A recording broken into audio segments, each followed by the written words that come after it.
Welcome to lunchtime. You know, when we're at the lunch table, it is all about, first of all, having your lunch. Second of all, it's all about the home cook and the kitchen and all the fun things that we're going to do right here in our kitchen for our family. And, those are things that are special.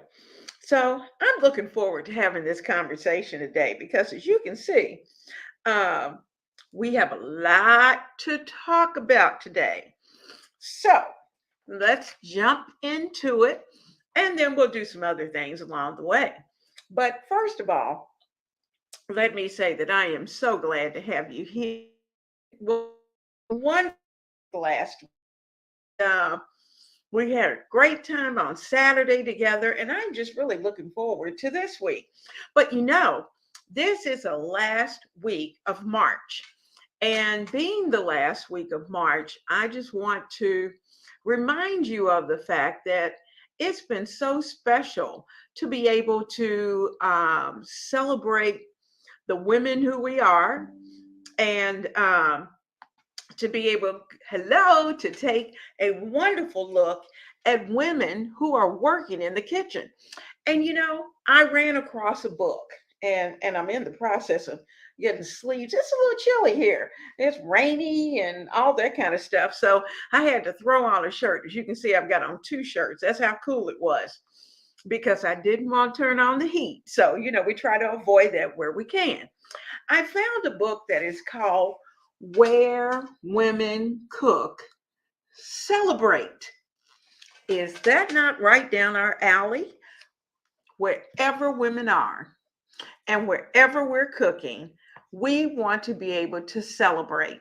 And the celebration doesn't have to be, a major holiday celebration like Christmas, like Easter, like the 4th of July. It doesn't have to be that big, but we want to be able to celebrate our families. We want to be able to celebrate birthdays, do all those fun things. And if at all possible, we'll try to do it right here in the kitchen. So those are some of the things that we're doing and we're taking a look at. So I'm going to be giving this book a more thorough look this week. It's always fun going in the library because you never know what we're going to find in the library. And so often I go into the library to see what is there, bring it home, check it out. And if it's really good and it's something that I find shelf worthy, then I'll actually order one and have it for myself. But anyway, we're going to be taking a look at this. I'm going to be taking a look at this because there are some chefs that are being featured in this book that I really don't know. And I'd like to know them because the dishes that it seems like that they're preparing and the things that they're doing look marvelous. So that is always a good time. So welcome, welcome, welcome. And Nitty Tees is with us today. She said that it is rainy in Northeast Ohio today.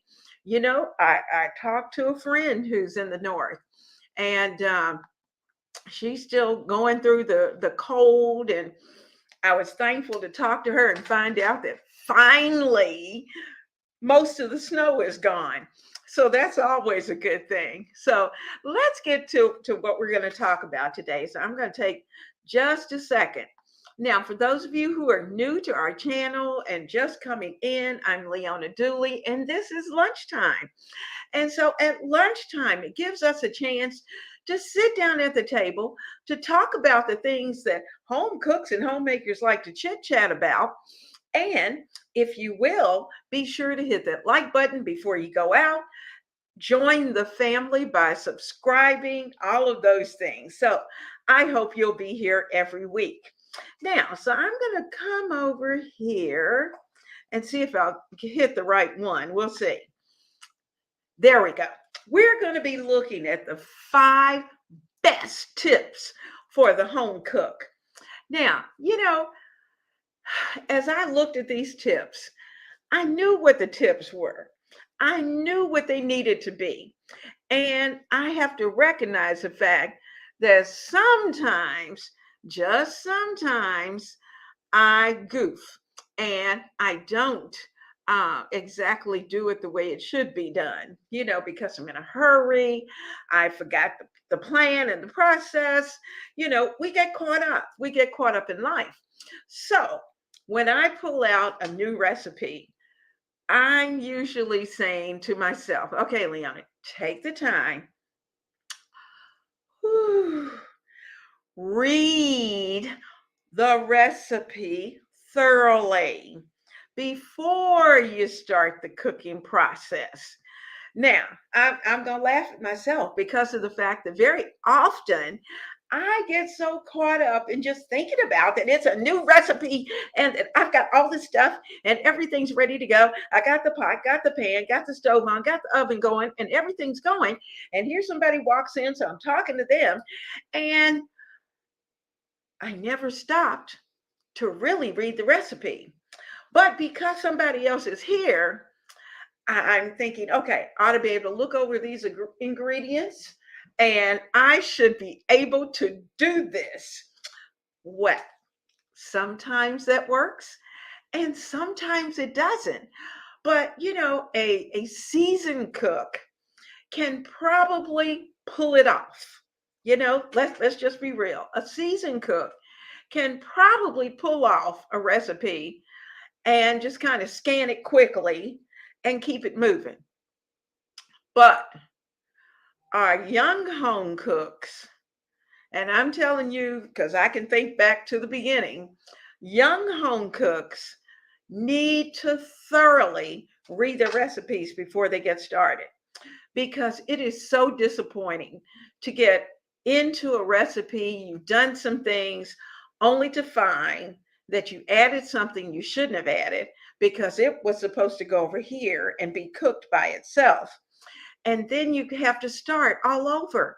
That is such a waste of time and such a waste of food sometimes because it just isn't the way it's supposed to be. So, tip number one, please read that recipe well. Read it well. Hello, Tam. I see you. We've got the Duncan party of 6 in the house. Good afternoon. We're glad to have you. We are talking about first today about some good tips.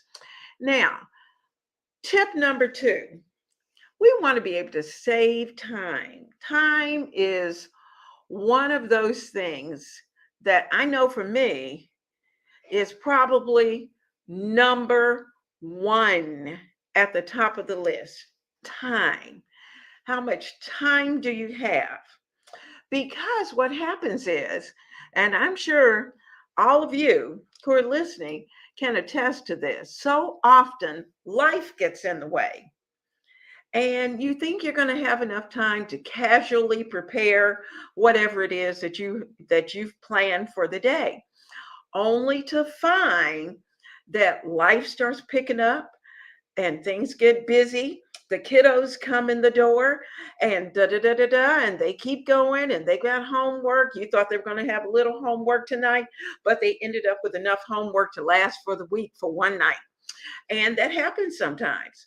So life gets in the way. Or you've got, let's see, what season is it? You've got track in one place, cheerleading, competition cheerleading in another direction. You've got piano lessons to go to. Depends on how many children you have, how many different directions you might be going in that evening.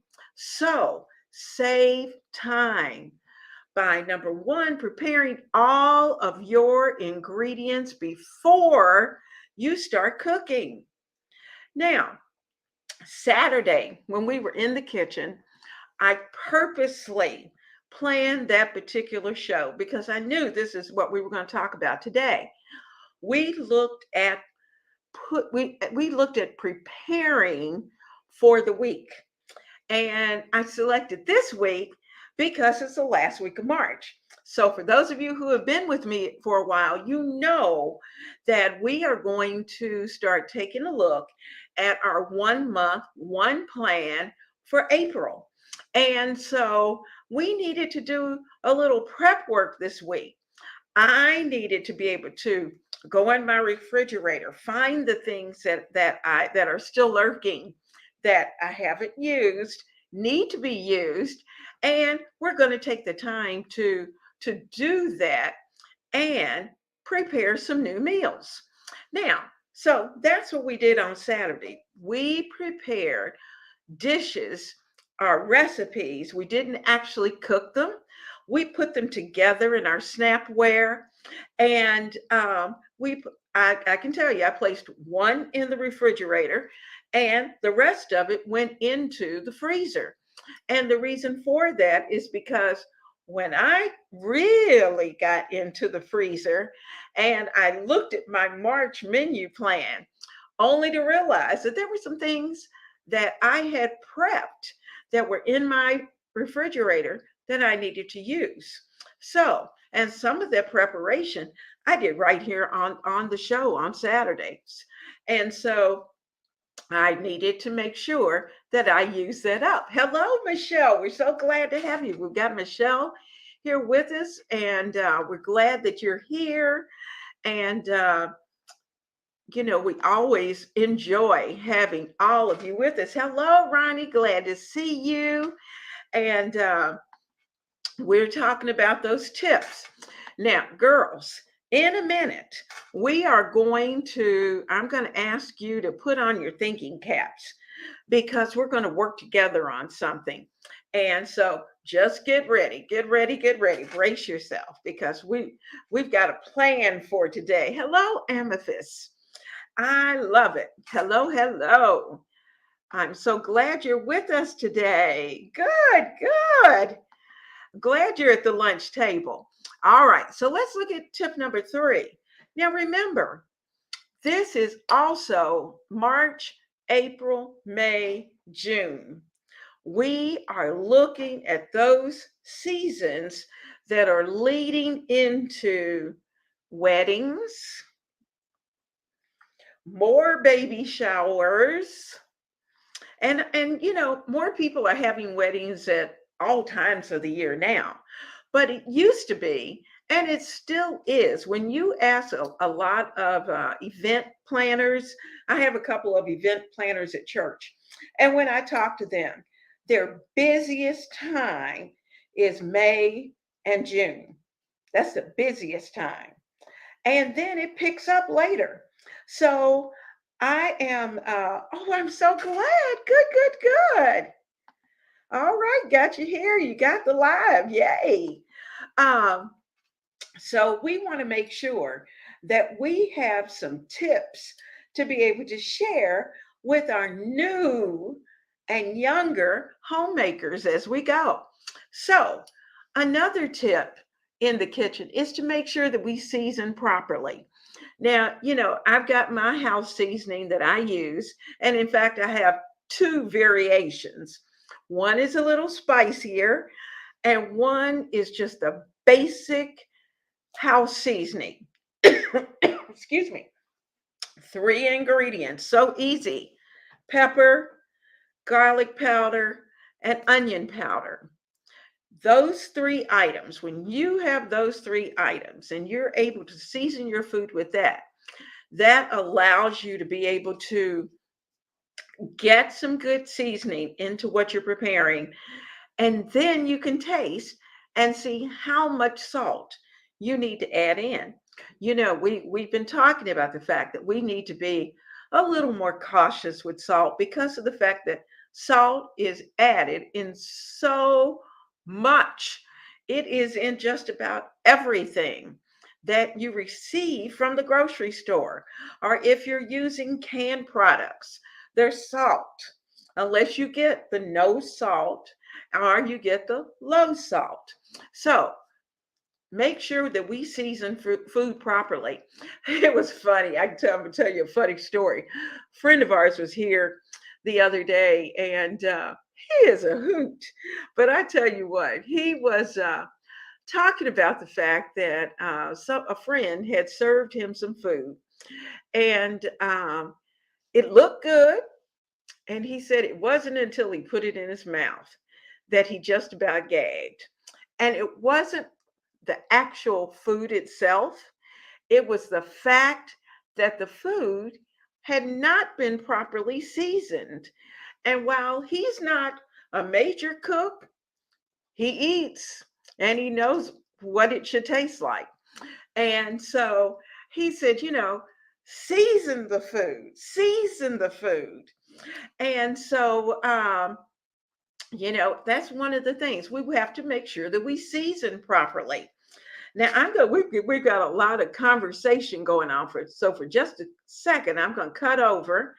And Michelle says her oldest daughter is getting married early July. Yay! I hate it. And there's so much plan to do. Oh my goodness, I can't imagine. I am just thankful that we are over the wedding stage. That's a good thing.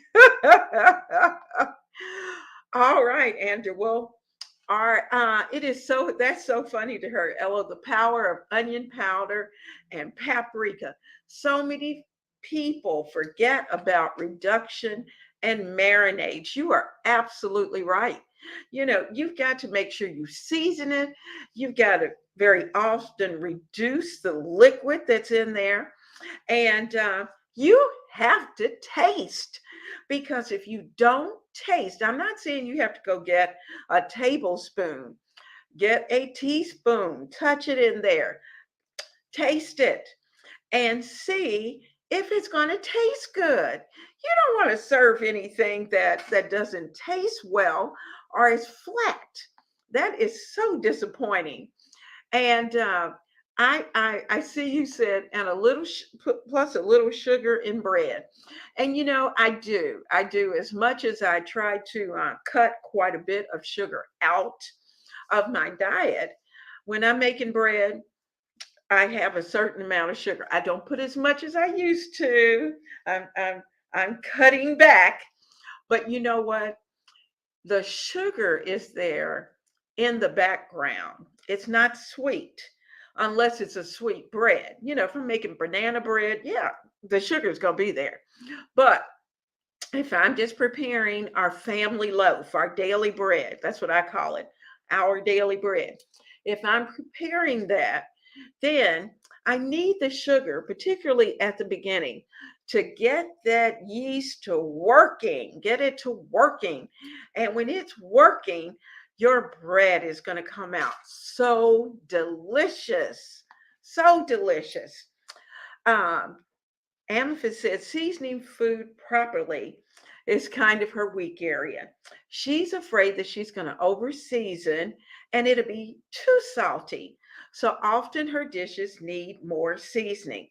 Well, Amethyst, here's my suggestion. Here's my suggestion. Now, I've had days when I might have added, let me tell you, most of the time, I tend, if the recipe calls for, say, a half teaspoon of salt, then I might only add a fourth of a teaspoon in initially. And then about halfway through the cooking process, taste it. And if I need it, I'll add the other half in. Now, if I get to the end and it's obvious that there's just not enough, that's when you get that little pinch. You get a pinch of salt and sprinkle. Let it simmer for a second so it has a chance to go through it and taste it again. Because you do want to make sure that your food is well seasoned. And I know sometimes we are so afraid that we're going to over season. Now, typically with pepper, onion powder, garlic powder, you're usually pretty safe to add at least a half teaspoon of that combination, or a half teaspoon. In some things, I automatically add a half teaspoon of onion powder, half teaspoon of garlic, half teaspoon of pepper. And then that's when I cut back on the salt part. Now, if you plan to use some type of bouillon, most of the time, uh, bouillon, unless you get the salt free, and that's not easy to find. If you get bouillon, then the bouillon is going to be salty. So if you're going to use bouillon, err on the side of caution. Be very accurate with what you're doing with the bouillon because it can throw you over the top almost immediately. And so that's something to think about. And so you want to add your other herbs first. Get everything else in there. And then if you need that little extra pinch of salt, then you can add that in. But you do want your dishes to be very well seasoned. Thank you, Ronnie. You are absolutely right. Um, R. Anderwill is suggesting that amethyst start with basil and rosemary, also lemon pepper and thyme. Now, if you're not sensitive to pepper, I tend to start with pepper, and I don't want to over pepper, and I'll put some black pepper in.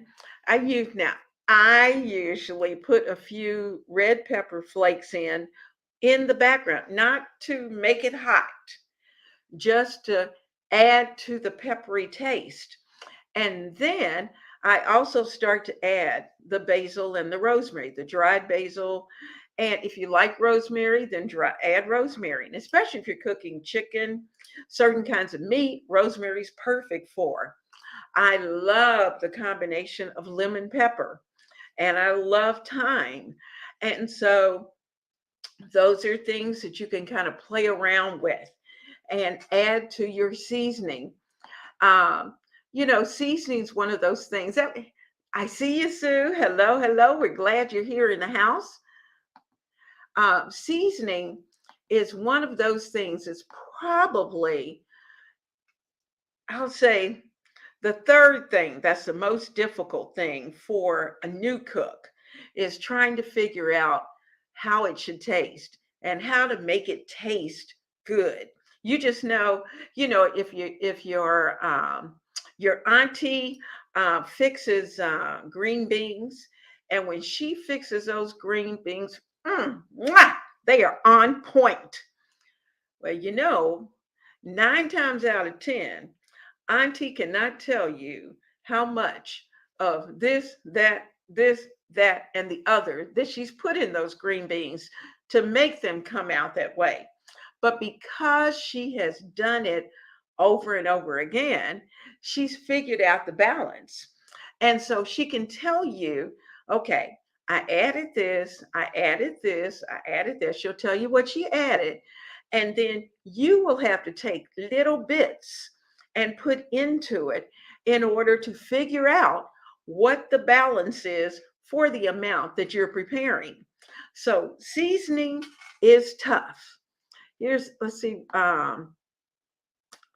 Mrs. Dash. Oh, goodness. Yes, yes, yes, yes, yes. Mrs. Dash is a great place to start because you want to make sure that you start with just 2 shakes, no more. And you want to make sure that you have a chance for your mixture to simmer a little bit. Typically, I don't go back. If I'm going to use Mrs. Dash, I put that first couple of dashes in and that's it. That's it. I have to hold my hands back and make sure that I don't add any more. I like Italian seasoning, the herbs of Provence, and I'll sprinkle them in. And you have to make sure that sometimes it really is a combination. So if you have a liquid that you're going to put in, then I see Amethyst is telling you that sometimes it needs to be broken down in liquid. And you can break it down. Say you're using chicken broth. You can actually break it down in the chicken broth and let it simmer, taste it, and then add into your mixture. So those are things, you just work it, but you work with a little more caution. She said, Andrew, our Andrew said, she never buys rosemary, but she'll start. She says she mostly uses salt, pepper, garlic, and onion powder. Those are the basics. Those are the basics. Now, um, you're going to find too, if you look at the back of Mrs. Dash, and she'll give you whatever's in there as far as what the seasonings are. So once you kind of have that idea as to what they are, then you can start to combine your own house seasoning. And that's kind of where I start. I look at the mix that I like, I use that, and then I get my own and combine it. And I can work it. I know how much I should use at that point. Now, one other thing that I like to do is to use I have one dedicated coffee grinder that you grind your coffee with. I have one that's dedicated for herbs. And what I like to do is to be able to grind it, take the whole peppercorns, whatever I can get this whole, I will put them in there and I will blend those to a fine powder. And then I can just sprinkle a little bit into it. You can also use your, oh, what was it called? Mm, the little baby ninja, the little bitty ninja, the first ninja, the original, has a little small cup, and it is just about 1 cup, maybe a cup and a half max. But you can put your herbs and spices in there, put the top on it, blend it, and make your own mix so that you don't have to go out to Mrs. and buy someone else's brand. And oh, I'm checking this out over here. We've got some folks who are doing it. Um,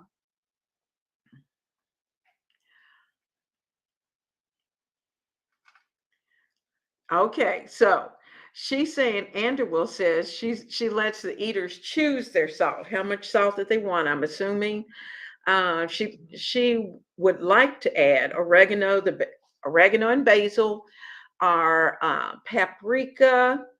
Yes, those are all in there. Soy sauce is a flavorful replacement to salt. Yes, it does, and it does add body.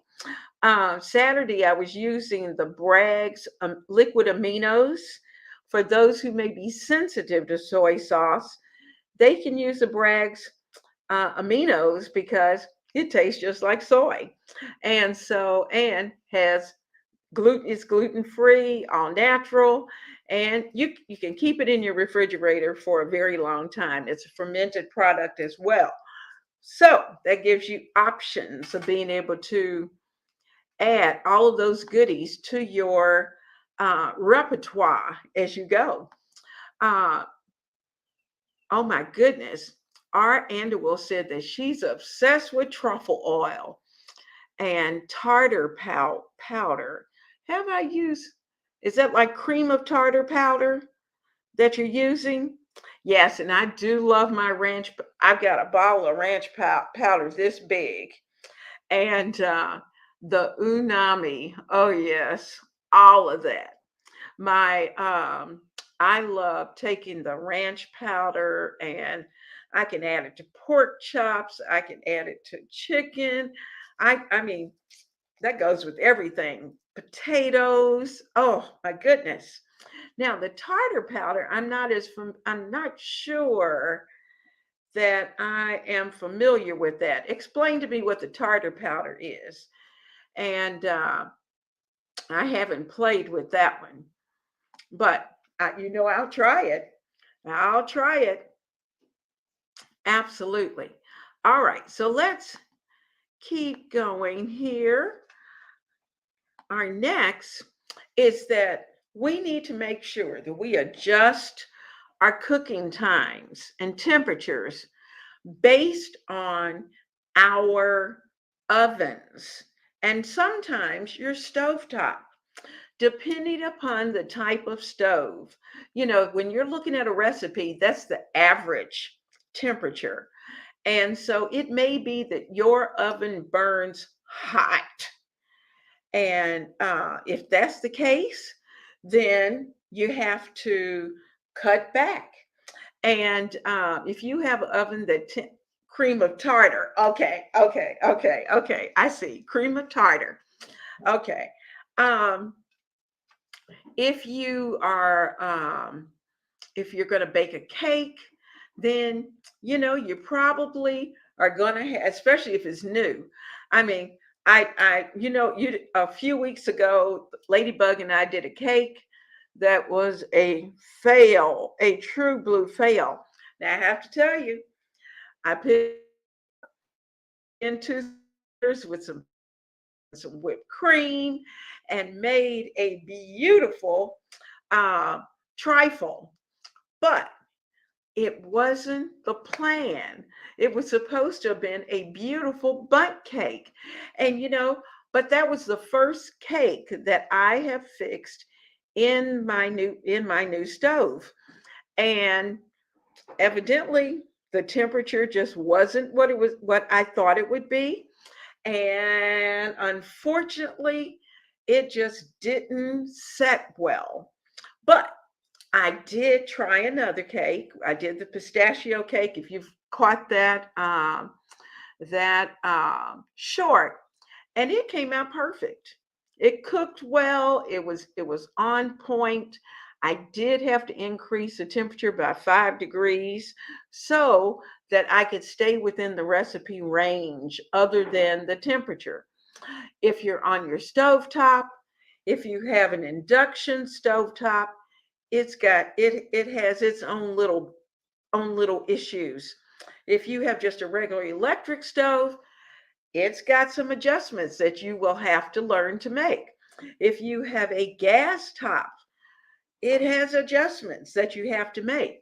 And those are the things. And let me tell you, gas stove tops, 9 times out of 10, someone who's new to gas stoves is going to burn everything at least the first week, because you're going to think that you're setting that temperature just right, and it overcooks. So those are the things that, whether we're seasoned cooked, whether we're new cooks, whether we're somewhere in between, those are just things that we have to account for.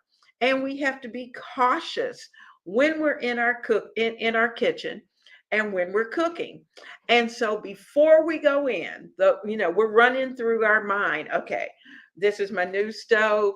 I need to turn it down a little bit until I see how fast it's going to cook. And that's usually what you're looking for. How fast is it going to cook?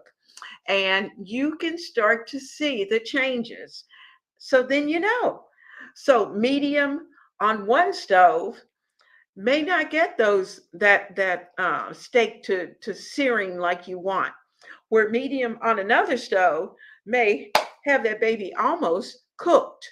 So we have to be careful and we have to be aware of what we're doing.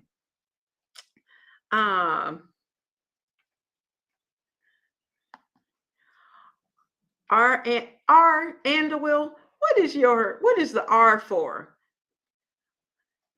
So I can call you by your name.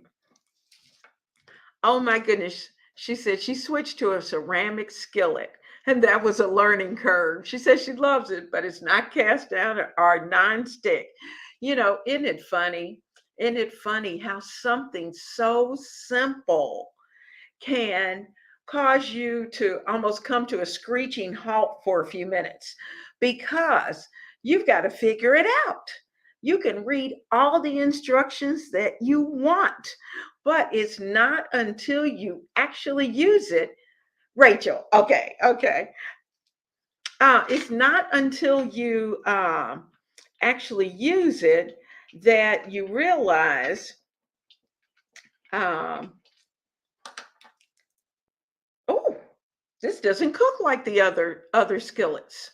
And that's what happens. But that's a part of becoming a seasoned home cook, because once you've switched skillets, switch types of skillets, then proceed with caution, and you work it out. You find the best place, the best temperature for your particular oven or for your particular skillet.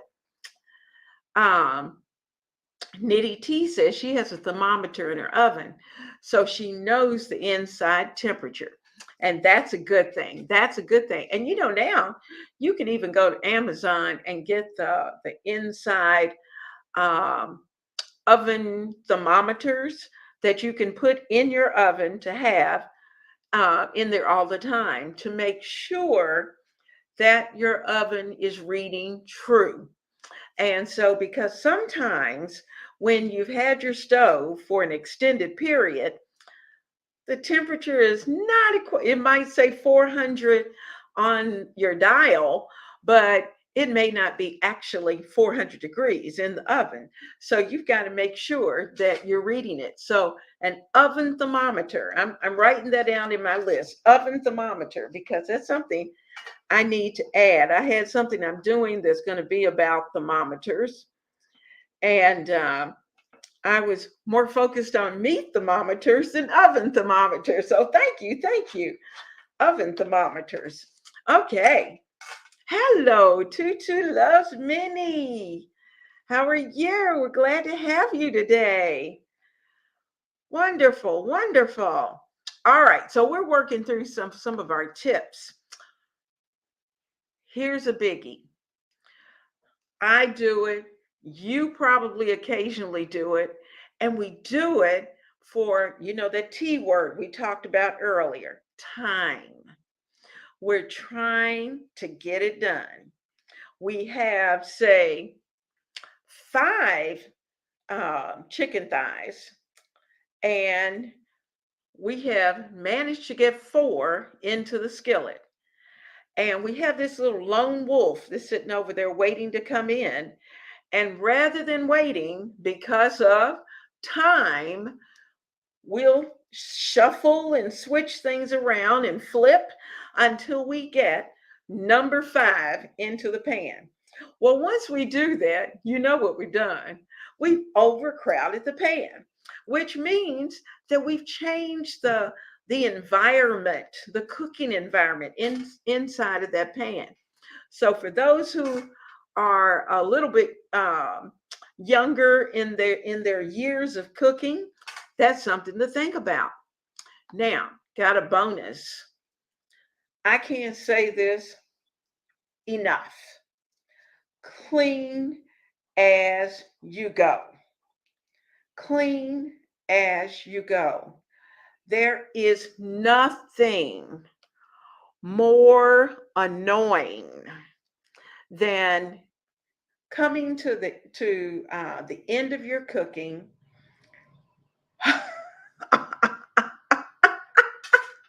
Rachel, I saw that come. Clean as you go.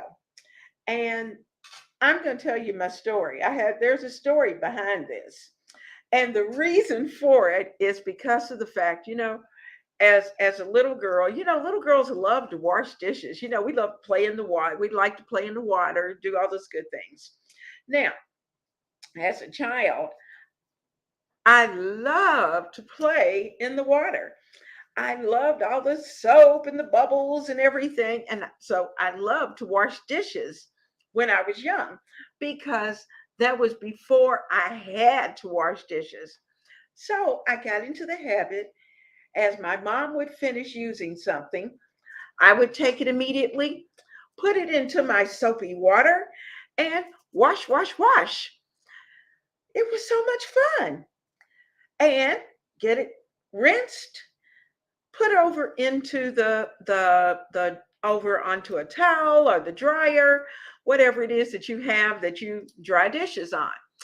And I thought, okay, I'm helping mom because I'm washing her dishes.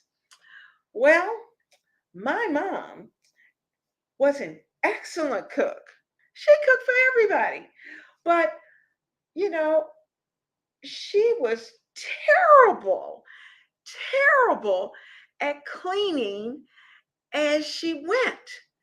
You know, as long as I was young and enjoyed standing there cleaning dishes as she was cooking, it was fine. But if I was out playing with my buddies and I wasn't in the kitchen, and I was at that age where it was my responsibility to do the dishes, then it wasn't so much fun walking into the kitchen at when dinner was over with, because we had a stack of dishes that everyone had eaten from, all the silverware, all the pots and pans, all the spoons and whatever else that mom had used that night. And it was an absolute mess. And at the age of 13, I looked at myself and I swore to myself, you know what? Never, ever, that was my ever, would I do that where I left all the dishes to the end and then have to wash all of that, rinse all of that, and put it all away. Never ever. And I why? I just keep at, I always wondered, Mom, even after I got married and had the family, I would, mom would come in, sometimes, and I'd say, okay, Mom, you're going to cook so and so for us? And I said, I'm going to be your sous chef. And that gave it I'd say, I'm your sous chef. Actually, I was her dishwasher because I knew at the end of the night she was going to be exhausted and I was going to end up having to clean up that kitchen. So I made sure, because she could use 3 pots on one dish. She'd have 2 or 3 skillets on whatever it was she was doing. I mean, we're not talking about just a few pots and pans. Oh, Lord. It was like she used every pot, pan, spoon, skillet that was in the kitchen and left it to the end. I love you, Mom. But geez, I kept asking why. So I'm saying to you, for us, for our young cooks, for our daughters, for the sake of our granddaughters, for the sake of our great granddaughters, let's clean as we go so that they can either be in the kitchen with us enjoying playing in the water, because I have 2 granddaughters who love playing in the water. So they don't mind.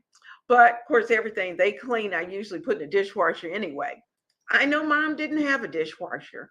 I recognize that. But wash the dishes. Everybody, even still, doesn't have a dishwasher. So we wash as we go. Okay? Whew. I'm Amethyst says that her mother-in-law, oh Lord, is like my mom. She said the kitchen looks like it's been through World War III when she's done. Oh, and no one volunteers to come in there and clean it up because they know it's a mess. And I have to tell you, when because I keep things cleaning, I'm cleaning as I'm going, nobody minds coming into the kitchen if something happens and I'm unable to get into the kitchen to finish up the last dishes. Typically when we sit down, pretty much everything's clean except for the plates that are on the table. And that is refreshing because then I can scrape in the dishwasher, scraping in the dishwasher. And in less than 15 or 20 minutes, it's clean. Wipe those counters down, clean that sink, and wipe off that stove. Get everything good to go. Good to go. So, clean as we go. That is a powerful message. Clean, clean, clean. Now, I also wanted to take time this week to take a look because this is our homework assignment. Now, I know you're going, oh my goodness, she's going to give us homework. Yes, I'm going to give you homework. We're getting ready for our one plan, 1 month for April. Now, we've tweaked it enough at this point, and we've done it enough at this point that we have our master plan each month. And we work from that master plan so that if you need, whomever it is, may need to weekly shop just because of space. Someone may only do it every 2 weeks because that works for their household. You can plan, do the monthly shopping, and done. You're ready to go. Now, so that's the habit I had kind of gotten into, was doing it for the entire month. Now, so we're going to talk about some things. First of all, I want you to look at the March master list, and I'm going to see if I can pull that up while we're talking. I'm going to take, okay, I think I've gotten enough out of that. I'm going to try to pull it up for you. We're going to look at that March master plan. I'm hoping I'm pulling up the right one. Well, this will do. Okay, so this is toward the end of the master plan for March. We prepared our red beans and rice. We prepared slaw. We prepared the oven chicken and got that all marinated and good to go. But I haven't cooked it yet because we're still in March. I prepared the turkey meat for the turkey meat sauce that I'm going to have with spaghetti. That's this week. I am thinking about doing a lasagna with Italian sausage and mushrooms and whatever, everything that goes with lasagna. That's for this week because we're still in March. We prepared our corned beef sandwich. And if I find I was looking for a nice piece of corned beef to be able to actually cook with some potatoes, some carrots, those kind of things, and have sauerkraut on the side because we did homemade sauerkraut. Now, so as I'm looking at the last of my March master plan, I know this week, being the last week of March, that I still have things to do. I'm not sure if I will get to every item on this plan. So, what I'm going to do is that I'm going to, let's see if I can pull up. I started working on April, and this is the week to try to do that. There we go. I start looking at April, and I was looking at a few new things that I wanted to do. I want to do a baked garlic Parmesan chicken. I want to look at a shrimp scampi with some pasta. I saw some shrimp on sale. I'm going to go pick up this week. I'm going to try this. This is for those of you who don't eat meat. I'm going to do a vegan sweet potato chickpea curry. And I'm not going to make it large, but I'm going to do some because I think that might be interesting. A beef bulgogi with rice and its toppings. That's going to be good. We're going to do that. Definitely, I found an easy Mexican casserole that comes out and looks delicious. And so I want to prepare that. along with some oven roasted corn on the cob. So we're going to be doing that. Now, so those are just some of the additional things, new things that I'm going to be putting on the April master plan.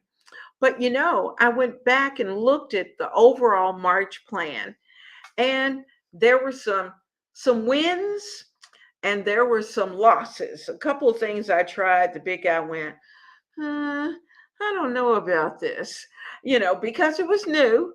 And those I may leave off for this month and bring it back again with a little different twist.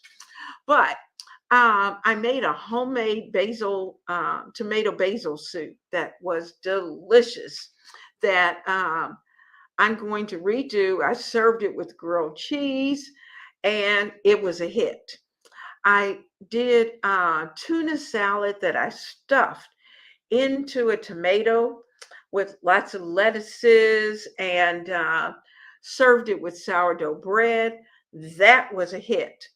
The soy glazed salmon with asparagus. This is asparagus season, so this is the best time to get asparagus. Always around Easter is a good time for asparagus. So probably Easter week, this will definitely be on the menu. And I went into an Asian store and I know I'm going back to, but I found a sauce that I'm going to glaze some chicken and have an Asian glazed chicken. So those are just some of the things that we're going to be adding to the April master plan. Now, Tutu Loves Me just found, congratulations. She just found out that she's going to have a new grandson soon, and she's so excited. Let me tell you, there's nothing like a grandson. Grandsons hold a special corner of the heart for grandmothers. He's the first boy after being blessed with two granddaughters. Granddaughters are absolutely wonderful, but grandsons, I don't know what they do. They wiggle into your heart, and oh my goodness, they just take the spot. They take the spot. My grandson is almost 6 feet and with a deep voice now. And he was here yesterday. And I tell you what, I can still remember when we brought him home, and he would just lay his little head right there. That was his spot. I guess it was warm. And we would just, I was in absolute heaven when he was just right there. That was where he loved. He loved being right there. And the granddaughters they have their own little things that they do that you just find wonderful. But there is something about the love between a grandmother and their grandson that is so special and unique. I don't know what it is. Can't tell you what it is, because I love my granddaughters to the moon and back. But the grandson, oh my Lord, he's wonderful. He does a lot of good things. So congratulations to you. I know that's going to be so much fun. Let's see.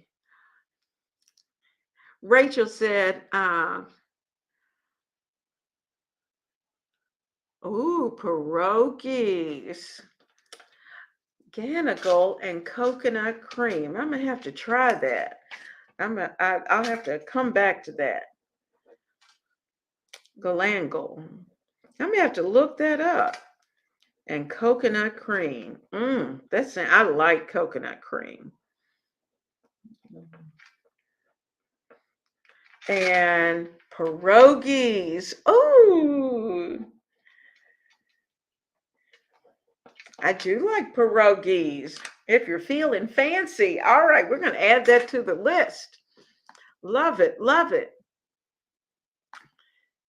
Oh, this is sweet. You're going to buy a new rocking chair. Girl, you're going to need it. You are going to need it. Because if those granddaughters are anywhere close, they're going to all be in the rocking chair with you. That's what happens. And it doesn't matter how long their legs are, they're going to all be in that chair right there with you. That is such a blessing that you are going to enjoy. Now, let's get back to our list. Whoops, wrong one. Okay, let's get over here.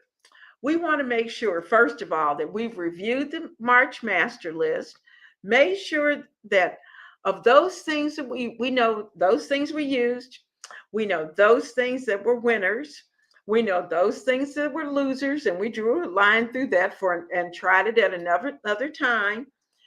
We want to, first of all, if you had a real winner in March, you might want to bring it back in April and plug it into that master plan, those winners into the April master list, and make sure that they are all included.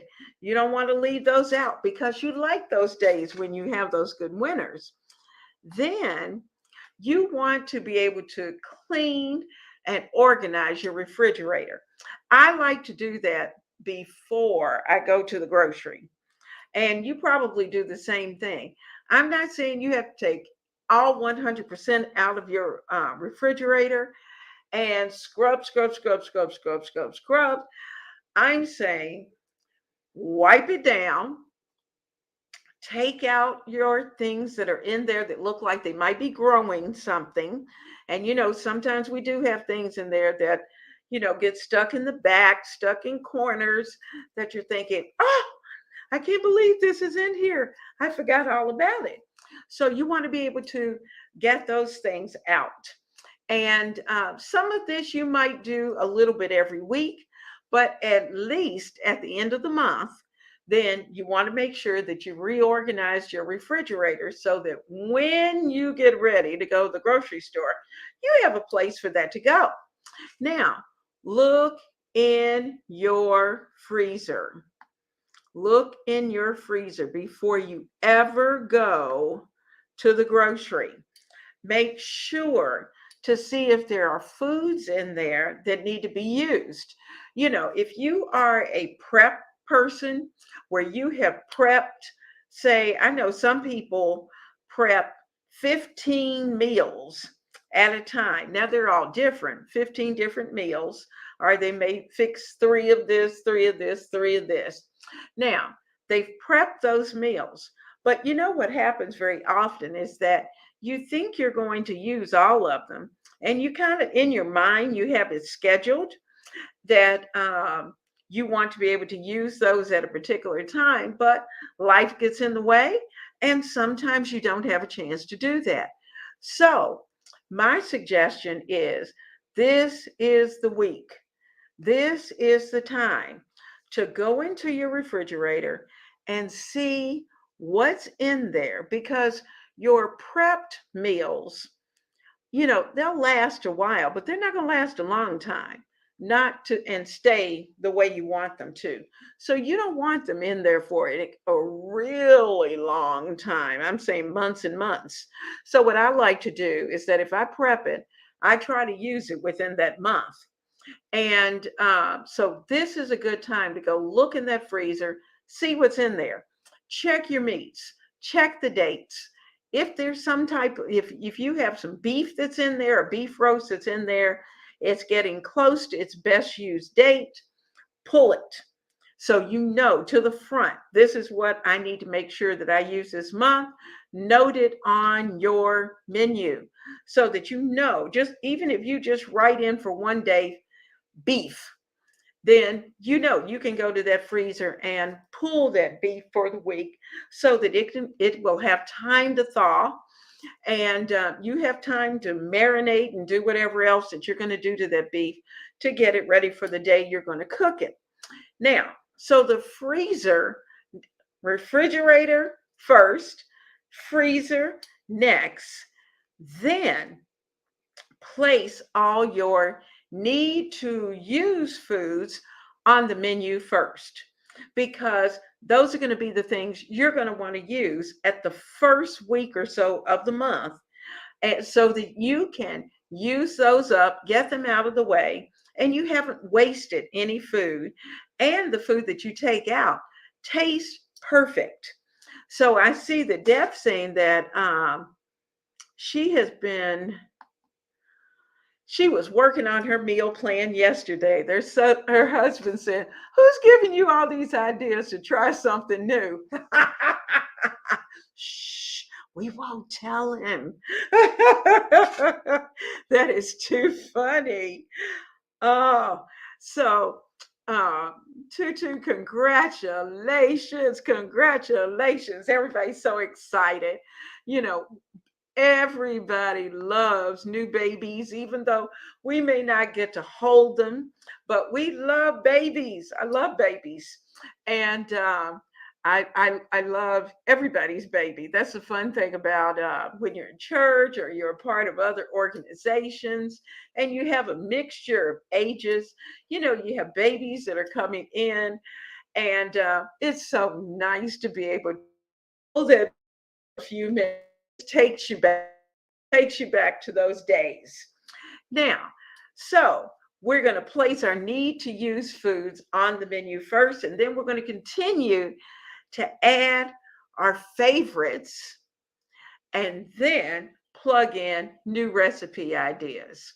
How's that sound? How's that sound? That's our homework for this week.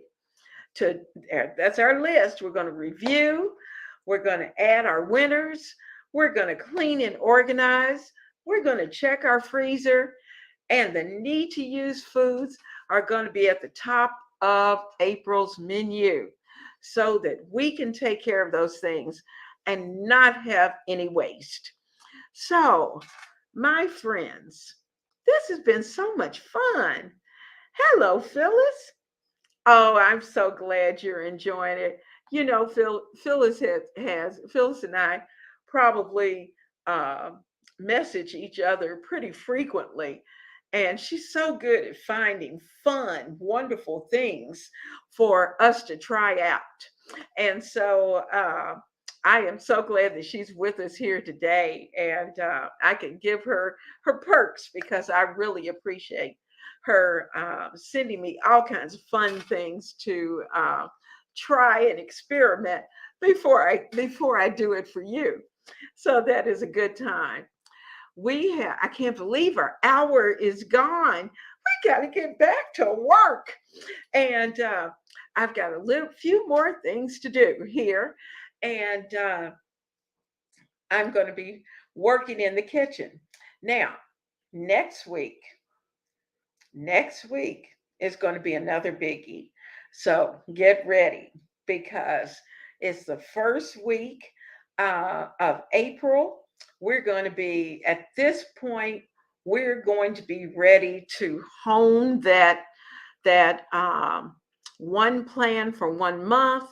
We're going to talk about kitchen efficiency. We're going to be looking at those things because summer's coming, and whatever we need to do so that when summer comes, our cooking skills and plan and our multitasking skills are going to be on point, so that we will have delicious meals, but meals that are so easy for all of us.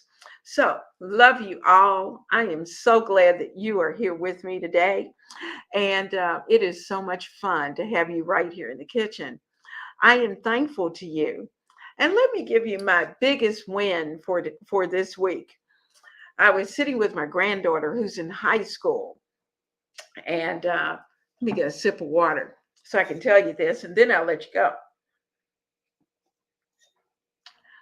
You think your grandchildren, they hear and they watch and they see, and you see them every now and then in the Saturday kitchen. But um, she was sitting at lunch, and they were having a conversation about their grandmothers. And she told the girls at the table, she said, "Well, you know what? my grandmother has a YouTube channel. And they went, what? And they were in shock. And she said, my grandmother cooks on YouTube. And she has a show that she teaches home cooks what to do. And they went, what? And so it was so funny. Right then, now the kids all have a phone. They pulled out their phone and they went straight. She said, let me show you. They went to the channel and they all subscribed. And, mwah, mwah, mwah, to all of you girls, I know that you are going to enjoy what we do. I'm hoping that you are going to be better home cooks just because of the time that you spend right here with all of the seasoned cooks, because seasoned cooks are the ones that are going to be able to share information that will make your kitchen rock. And that's what you want. So I thank each of you for being so willing to share and to give and to just offer your best when you're here so that our young home cooks can have a better day. God bless all of you. And I can't wait to see you again live on Saturday. We're going to be ready to go. So I'll see you then. Love to you all and have a wonderful, wonderful week.